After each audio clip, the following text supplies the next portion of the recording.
I wish I had listened.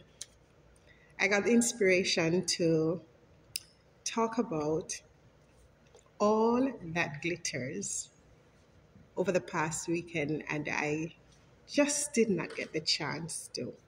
However, there is still an opportunity for redemption. And so the message I got, I'm going to deliver it.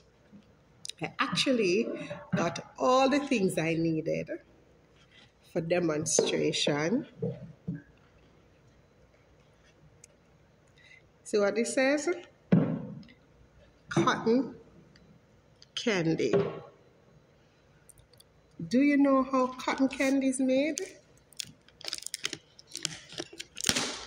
It is made by stretching sugar, a strand of candy, stretch it over and over and over until it gets puffy. But in the end, it's still just a strand of candy. But because of the multiple times it has been stretched, it appears very fluffy. It appears to be a lot, but actually, it's the same small piece of candy that was stretched to cotton. And so, when we see cotton candy, we are so excited because it's such a fluffy looking piece of goodness. However, when we taste it,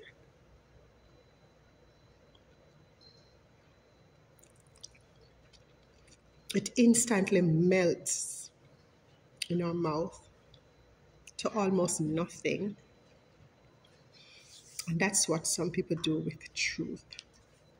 They stretch it, make it puffy, make it beautiful, make it glimmery, make it shimmery. However, they have just a little piece of truth in it, and the rest of it is no substance. Are we cotton candy truth tellers, or are we people of substance? That's the question I want to ask you today. I remember being told a story when I was younger about the house with the golden windows. A little boy used to admire another house that was across the mountain from him.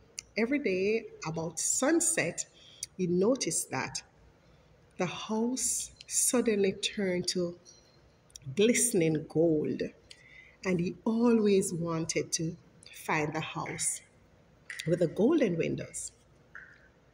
He lived in a poor cottage with his, he lived in poverty in a broken down cottage with his parents, and they didn't have much. So he dreamt every day of visiting the house with the golden windows. One day, he packed his bag, you know, and he decided he's going to find this house. And he took all that he had, all that he possessed, which were just a few things, something to eat, a change of clothing, and he set out to find the house. Two things were strange to him. First of all, it took him a longer time than he would have imagined to get there.